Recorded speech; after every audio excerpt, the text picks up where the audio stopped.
What if I told you a catcher hit 60 home runs, caught 1,000, led the AL in RBI, and still watched someone else hoist the MVP? You're in the right place. Today, we unpack how Cal Raleigh's once-in-a-generation workload lost by 20 points to Aaron Judge era-defining slash line, and why Seattle was 8 outs from rewriting the award, the ALCS, and the traditional template says your thump lives at first base, in left field, or at DH, while your catcher trades offense for durability and defense. Yet Seattle's switch-hitting anchor subverted that allocation of energy with a pull-air revolution that kept the ball off the ground and in the jet stream. The result wasn't a lucky cluster of front-row shots. It was a designed program for loft and carry that held up under the heaviest workload in the American League. The mechanics explain the shock. Raleigh's swing decisions moved earlier, and his barrel worked flatter through the front of the zone from both sides, so the contact that mattered climbed into the most valuable air. That's where the 38.4% pull air rate lives, feeding damage to the short porch in right and the power alley in left, while a 25.1% ground ball rate, lowest we'd seen since Mike Trout's 2019 MVP season, made sure outs didn't die in the dirt. You saw fewer rollovers and more arcing liners that didn't need perfect weather to leave, and you saw it against velocity, against spin, and against scouting reports that kept adjusting and still got beat. Durability backed it up, because this wasn't a month-long heater. Raleigh appeared in 159 games, starting 121 at catcher and 38 at DH, and he finished the regular season without a passed ball. The only one he allowed all year came in ALDS Game 5. A quiet number until you factor in the volume of borderline pitches he turned into strikes. He drove in an AL best 125 runs while getting up from a crouch a few hundred times a night, and when most catchers' bats fade in September, he kept the plane intact and the damage on schedule.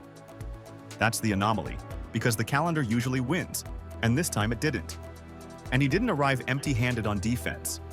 He brought a 2024 Gold Glove into the season and played to a framing reputation that had already earned platinum-level chatter from evaluators, which meant the value didn't stop when the home run landed.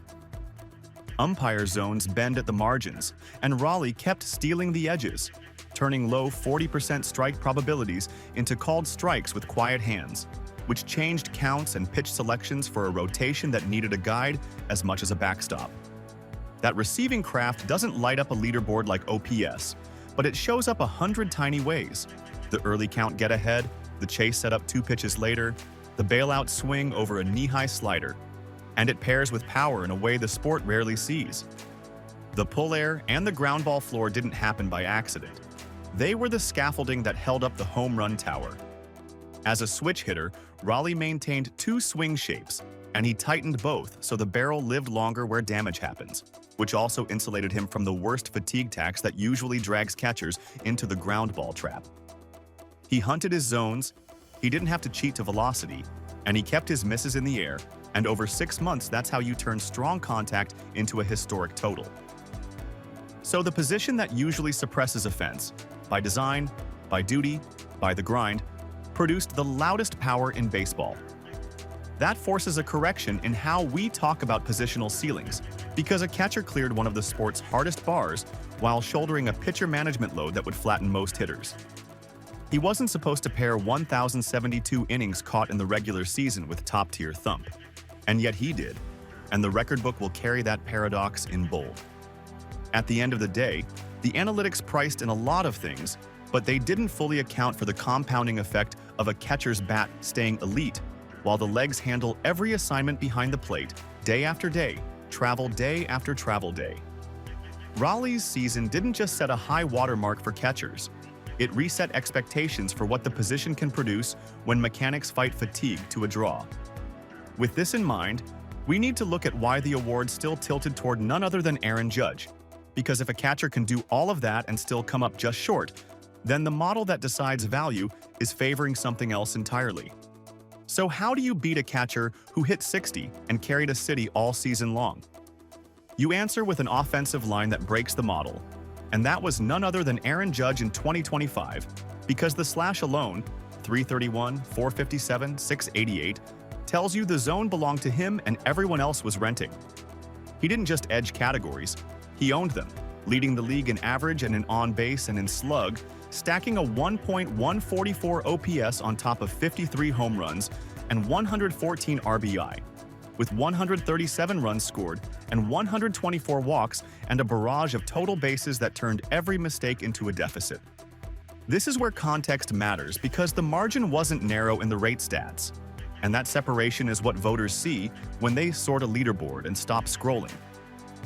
He led batting average by 20 points. He led OBP by 58. He led slugging by 66, and when you bundle that, you end up with plate appearances that felt like foregone conclusions. Not because pitchers gave in, but because he refused to chase and then punished what crossed the white. The analogy is simple. If a lineup is an economy, Judge was the central bank, setting the interest rate on every at-bat, and the rest of the league had to borrow at a premium. And he did it while spending time at DH due to elbow limitations, which cut into the defensive column but didn't touch the command of the box. The job became singular, so he concentrated impact into the two things that scale fastest, getting on base and hitting the ball in the air hard, and the returns looked like a sabermetric clinic. Pitchers tried to invert him with soft stuff below the zone and with elevated velocity, but the chase rate stayed in check and the damage on contact stayed gaudy. So series plans adjusted and then adjusted again, and the numbers never blinked. When people talk about WAR, this is the season they're pointing to, because Baseball Reference had him at 9.7 and Fangraphs placed him even higher at 10.1. And wherever you land on the exact decimal, the takeaway is the same. The bat was worth wins on its own. The fielding line items were muted by the DH days, but the bat-only value overwhelmed most metrics, and when a profile looks that clean, walk spike, strikeouts tolerable, extra base hits constant, ballots tend to fall in line. At the end of the day, the model trusts the loudest run value, and Judge's bat shouted. You can call it a Bonds-light season without going overboard, because the command per plate appearance and the disproportionate damage per swing are what made those early 2000s lines feel unfair. And 2025 echoed that cadence. He controlled the count, he controlled the in-zone miss rate, he controlled the ball flight, and once the rates stack like that, the counting stats follow.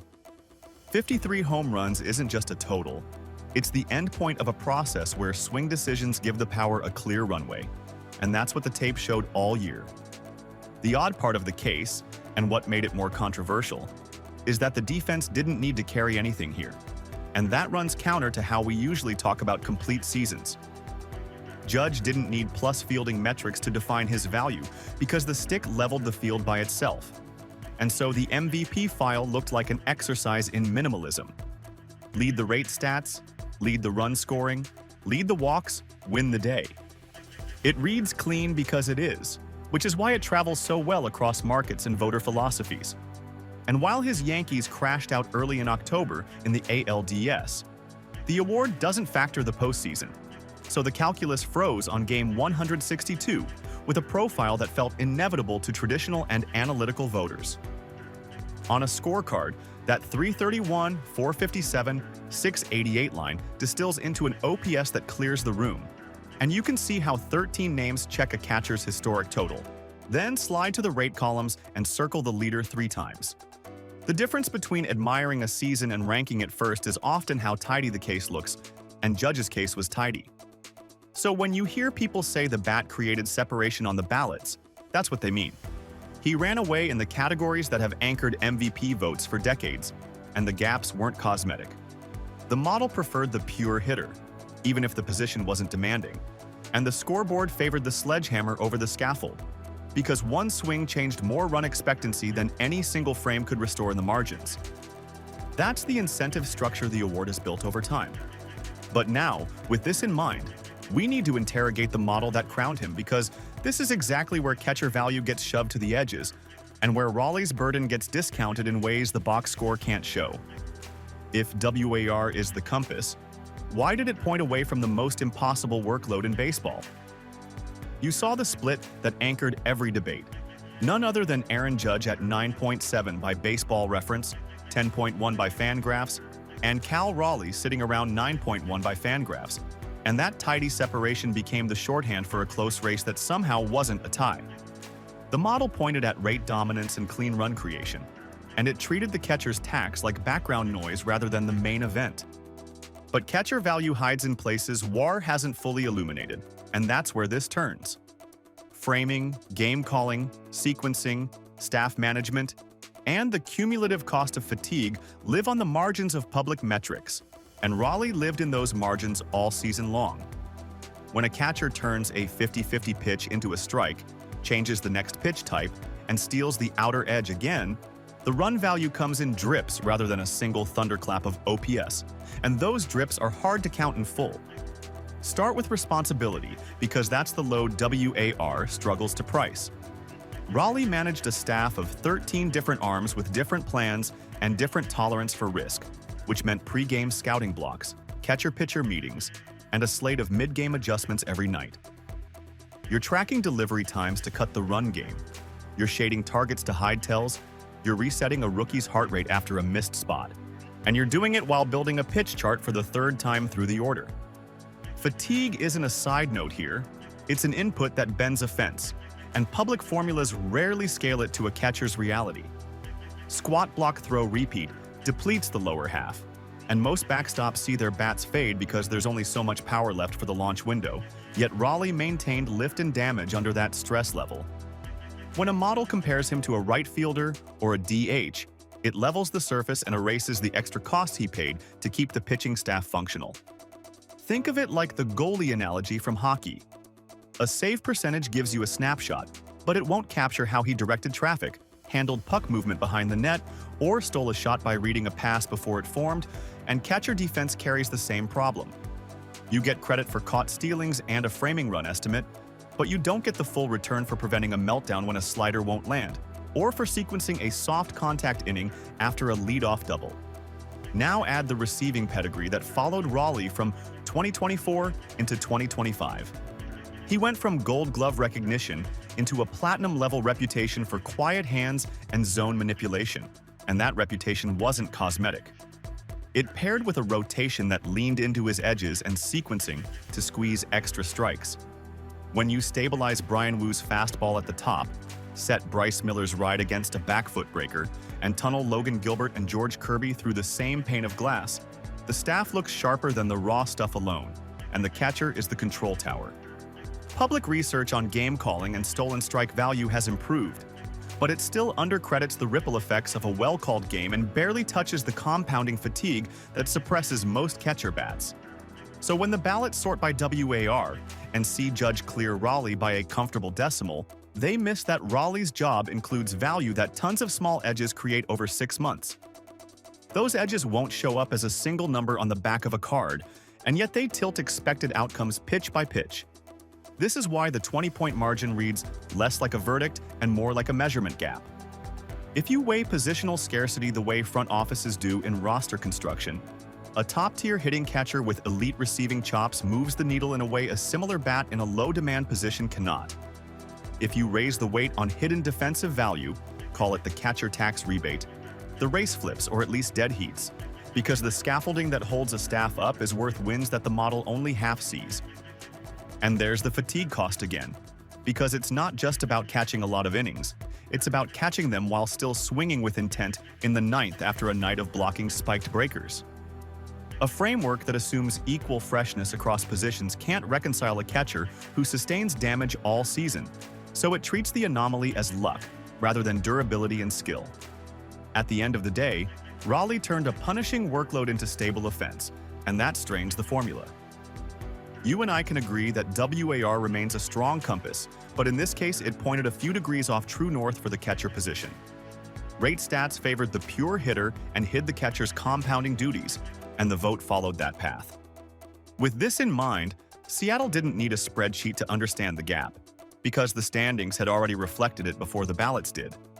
So how do you go from no all-star nod and a 116 WRC+ to leading a revolution in 3 months?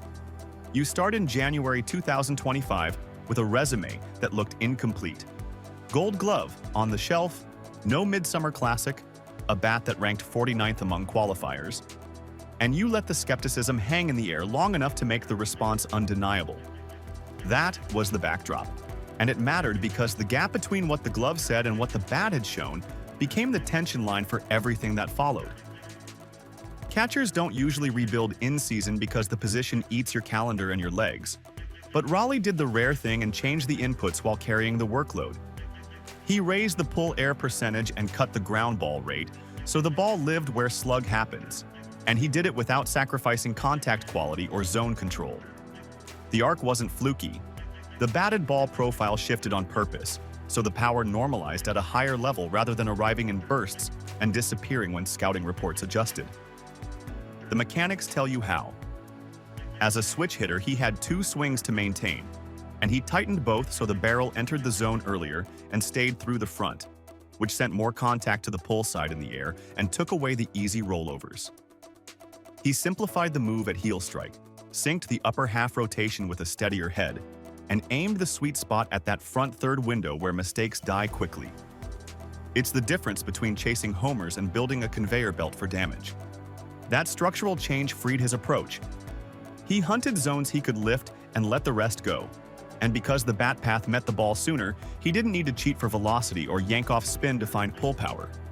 The swing decisions got cleaner, so the take quality went up, and when the count tilted his way, he didn't miss. Switch hitters live with timing compromises. He reduced the penalty on both sides by anchoring the same checkpoints and letting the barrel play longer. July 15th became the public inflection point. First All-Star team, a home run derby that put the carry on display, and a national audience that finally saw the shape of the homers rather than just the totals. It wasn't about a single round. It was about trajectory and speed off the bat that matched the regular season tape, so the spectacle confirmed what the numbers had been suggesting for a month. The league didn't just learn the name, it learned the blueprint. And then came a quiet nod that carried weight. Judge, none other than the sport's cleanest bat of the year, acknowledged the difficulty of managing 2 swings while calling games, which is a kind of peer review you can't buy with a hot week. When a hitter with that command tips his cap to your workload, it reframes how fans and voters interpret the slash line because it contextualizes the cost of production. Public perception sometimes needs a translator. That comment did the job. The key was what happened after the cameras moved on. August and September are where catcher bats usually crater, yet the loft held and the grounders stayed low, which meant the grind didn't drag the mechanics out of alignment. He kept catching volume. He kept the receive quiet, and the ball kept carrying to the pull side, so the late-season scoreboard looked like the early-season model. That's how you know the change lived in the foundation and not in a streak. Opponents tried to counter by expanding down and away, and by crowding the inner third to force softer contact, but the early entry of the barrel muted both plans. He either took the chase bait and reset, or got to the inside pitch without selling out, and the damage stayed in the air. By September, you could see pitchers abandoning certain sequences because the expected outcomes tilted against them even when the pitch hit the intended spot. The snub narrative flipped into a spotlight because he didn't adjust to the league adjusted to him, and he still kept the leverage. And you saw how it bled into the dugout routines. Faster game-calling tempos, more confidence to steal first-pitch strikes, more room for the rotation to live on the edges, while the OPS kept climbing on contact events that looked the same week to week. That consistency is what turns a nice half into a proof of concept. At the end of the day, that's how a season becomes a movement. You start with doubt, you retool the swing plane while carrying the heaviest job on the field, and you hold the gains when the calendar tries to take them.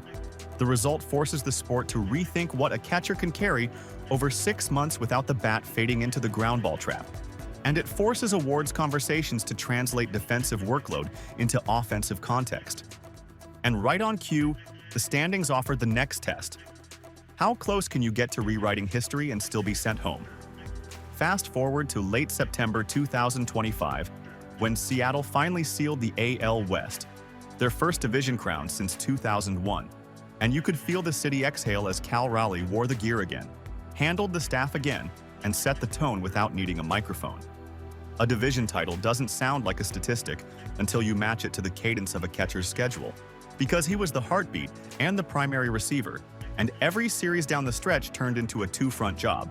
Protect the lead in the standings and protect the pitchers from drifting off plan. Then came the gauntlet. The ALDS lined up with Detroit and none other than Tarek Skubal looming over the bracket, so every pitch carried leverage and every mound visit had stakes. The Mariners couldn't win this by trading haymakers on offense, not against that rotation, so Raleigh's value shifted into endurance and precision, where getting a borderline call in the third meant the slider was available in the seventh, and where the pace between pitches said as much about control as any radar gun number could. October 10th, ALDS. Game 5 gave you the purest version of that job. 15 innings, 3-2 Seattle, and Raleigh caught all 209 pitches as if the game belonged to him by right. And by the end it did, because the catcher's burden turned into the engine of survival. You saw the sequencing loop late, front hip heaters to open lanes for sweepers, double-ups when Detroit expected the change. And it held, not because the stuff got better, but because the plan never cracked under the weight of Hour 4, then Hour 5. 2 nights later, the ALCS began with everything tilted toward momentum. October 12th, Game 1, the Blue Jays took their shot, the Mariners steadied, and Raleigh's swing delivered his 62nd, including the postseason, to pull it level before Seattle closed it out 3-1. The next game broke open differently.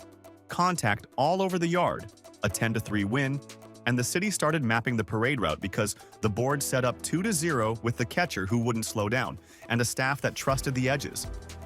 That was until the series pivoted into a chapter you don't forget. Toronto climbed back and became the 4th team to win an LCS after dropping the first 2 at home, joining the 1985 Royals, the Cardinals, and the 2023 Diamondbacks. And those aren't just names on a list, they're warnings about how thin the ice is in October. Each game felt narrower, each mistake louder, and the tactical space Raleigh had carved early in the series started shrinking as Toronto's hitters refused the bait and waited out the first move pitches.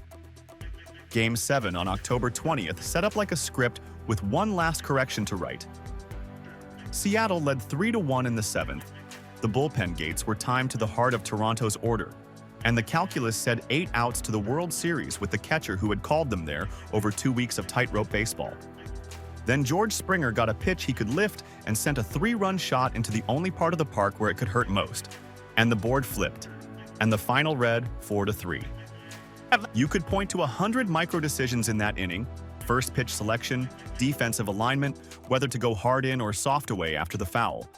But the truth at the end of the day is that the margin for a catcher is brutal, because the perfect game plan loses the second a swing finds a seam. Raleigh's postseason line stayed strong at .304 with 5 homers and 8 driven in, which matters because production under fatigue is currency. And yet the outcome turned on a single swing that asked a city to hold its breath and then let it go. That's the mini payoff in the sting. The 8 outs didn't just end a run, they reframed a season that looked like it would validate the award case with the one credential. Even the spreadsheets respect. October wins at the helm, with a staff trusting one voice and a lineup anchored by the same bat that rewired regular season expectations. You watched a catcher do the hardest job on the field while out-slugging most corner bats, then stand in the clubhouse with the weight of a one-swing swing. And while Seattle processed that flip, the Yankees were already home by the time the ALCS started, which is the detail that kept the debate boiling. Because the MVP locks before the playoffs, but perception doesn't. And watching one contender empty the tank while the other was done in the ALDS is the kind of contrast that should have mattered more than it did. The bracket gave you a scoreboard for value under pressure, and it put a catcher's fingerprints on every inning. And it left a question that wouldn't go away as the ballot sat sealed on a desk in November. What does a 20-point margin mean when the ballots lock before the playoffs, and the sport then watches October redraw every storyline by feel? It means the decision is sealed in a vacuum, and that vacuum favored none other than the cleanest bat on the board, while a catcher's historic workload waited for a context that voters aren't allowed to use. The regular season handed in its homework, the postseason wrote a new chapter, and the rules told voters to ignore it. On November 14, 2025, the envelope said Aaron Judge, 17 first-place votes and 355 points, and Cal Raleigh, 13 first-place votes and 335 points, the closest race since 2019. That gap is small enough to feel like a debate and large enough to sting, because 20 points translates to a handful of names at the top of a few ballots, and that's where philosophy matters more than decimals. The Yankees had already been eliminated in the ALDS. The Mariners had clinched the AL West and pushed to the brink of the pennant, but none of it counted. So the choice never got to absorb how a division title resonated around a catcher who hit 60. So you lay out the two files the way voters did. Judge had a 331, 457, 688 line, with category leads all over the page, 53 home runs, 114 driven in, and a 9.7 WAR by Baseball Reference, 10.1 by Fangraphs. That drew a chalk line under the case. Raleigh answered with 247, 359, 589, 60 home runs, 125 RBI, 9.1 FWAR, and a catcher's load that public math still struggles to price, plus an AL West flag that snapped for the first time since 2001. One profile read like a masterclass in run production. The other read like a one-of-one season from the sport's most demanding position. This is where the rules of the vote create the tension. Regular season only, no postseason, so the Yankees' early exit didn't dock Judge, and Seattle's run didn't lift Raleigh, which means the argument had to live inside 162 games, even as everyone's memory blended in the postseason. A hitter who owned average, OBP, and slug tends to win these races because rate dominance looks cleaner than positional scarcity, and clean often wins. Seattle's reaction online turned into a referendum on the small market penalty. The posts came fast and loud, calling Raleigh's work one of the best seasons of all time for a catcher, and describing a year where an everyday backstop's power, receiving, and minutes behind the plate set a new bar. You could feel the frustration in the way people framed it as history versus heartbreak, because when a player breaks a ceiling from outside the media hubs, the validation often lags, and 20 points becomes a symbol rather than a statistic. Comparisons started sharpening the pain, and the Giancarlo Stanton analogy surfaced, not because the cases are carbon copies, but because the feeling is familiar. Elite production seasons that somehow miss validation when one variable tilts the narrative. Stanton had years where the stat line said apex, yet the hardware slipped away. Raleigh hit a height at a position that punishes offense, and the award still leaned the other way. Different contexts, same ache. Now the point math. In the 38-7-6-5-4-3-2-1 system, flipping even 2 or 3 first-place votes and nudging a couple of seconds into firsts or thirds into seconds turns 20 points into parity, which tells you how fragile the outcome was. It wasn't a landslide. It was a set of choices clustered at the top of the page, where rate stats and narrative clarity tip hands. You can see how a few voters who weighted positional burden differently could have written a different ending without touching a single number. The mini payoff lands here. The ballots rewarded the cleanest bat in the land, and the catcher's burden remained an advanced stats footnote, respected but compartmentalized. Judge's case read tidy. Lead the slash categories, stack homers and walks, post a premium WAR, and tidy is persuasive when you must decide without. October Raleigh's case asked voters to credit hidden value and positional scarcity at a level that WAR only half reflects. And that's a taller ask when margin of error votes decided. At the end of the day, the vote didn't dismiss Raleigh. It exposed the model that decides what counts most, because it showed how rules and metrics steer attention toward bat-driven certainty and away from compounding catcher value. You can nod at the 60, nod at the innings, and still default to the sledgehammer bat, and that's what the tally captured.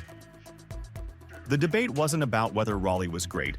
It was about whether we reward the scaffolding or the wrecking ball when both change outcomes. And while the world watched Toronto and the Dodgers take a Game 7 to the edge and back, the alternate ending became even clearer, because a different October casts a different light on the same regular season numbers, even if the ballots never get to see it. What if 8 outs swing the ALCS? How different is the story we tell about value? You felt it in the gap between what Seattle built and what the final bracket delivered. Because when the World Series opened without the Mariners, the margins from that blown lead echoed in every inning of a series they should have colored. This was it. The sport awarding legacy while the season's most punishing workload sat at home counting the distance between almost and never. Toronto met the Dodgers and stretched it to 7, so every night replayed the math that kept Seattle out.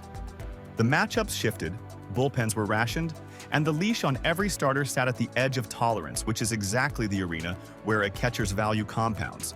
And yet Raleigh's fingerprints weren't part of this picture. You watched another team negotiate high wire counts, and you couldn't shake the thought that a Seattle-LA pairing would have moved the strike zone and the tempo in ways the box score wouldn't catch until the final totals. Game 7 tightened the lens. The Dodgers trailed, they clawed back, and the 9th inning turned when Miguel Rojas tied it. Then Will Smith ended it in the 11th, Dodgers 5-4, making them the first repeat champions since the Yankees of 1998 through 2000. The swing-to-swing volatility in that one game mirrored the 8-out swing that cut Seattle down, and that's the point. October lives at the edges, and the catcher who mastered edges all season long wasn't on the stage. You could admire the rally and still see the absence. Yamamoto took World Series MVP, and the headlines centered a staff ace, which made the omission sharper because postseason awards often crystallize how we talk about value. The best catcher season we'll see for years didn't touch that platform, not because the bat or the glove faded, but because the bracket shut the door 2 rounds earlier. If the sport is a ledger, October's titles stamped the top line, and Raleigh's ledger stopped 8 outs short of the stamp. Run the counterfactual and the narrative tilts. Mariners versus Dodgers sets up months of accumulated rapport between a catcher and a staff against a lineup that punishes indecision. And that is exactly where Raleigh's receiving and sequencing play, like a hidden trump card. Think of it like swapping out a GPS for a driver with every street memorized. You still reach the destination, but the route changes, the risk drops, and the arrival looks smoother. And voters watching that version tend to recalibrate what workload means the next time ballots land on their desk. Contrast the arcs and the split stands out. Judge's Yankees were out in the ALDS. Raleigh shouldered October until the 7th inning of Game 7 in the ALCS, and the award was designed to ignore all of it, but perception never does. You and I both know how the mind files a season. As a 60-homer catcher who also squats through 1,072 regular season innings and leads the league in RBI carry the trophy by acclamation because the spotlight reduces friction and the workload sells itself on the nightly broadcast, while the catching grind placed Raleigh on the fault line where metrics still undercount the job. We can argue decimals and still concede that October would have turned the conversation if Seattle had finished those 8 outs, because the biggest stage converts hidden value into visible wins. Which brings us back to the Icarus thesis. When the player who flies closest to the sun gets burned by the metric, and the season that redefined a position waits for the model to catch up. Raleigh proved a catcher can carry a lineup, a staff, and a city, and still come up just short when the model favors the sledgehammer over the scaffolding. He reset what the position can be, and the ledger still leaned the other way. So tell me, if he gets those 8 outs or a Bronx zip code, does a 60-homer catcher win MVP, and what does that say about how we measure value? The enduring question remains about a small market penalty and whether October or Spotlight shifts outcomes. If you like this video, like and subscribe for 1,000 years of luck.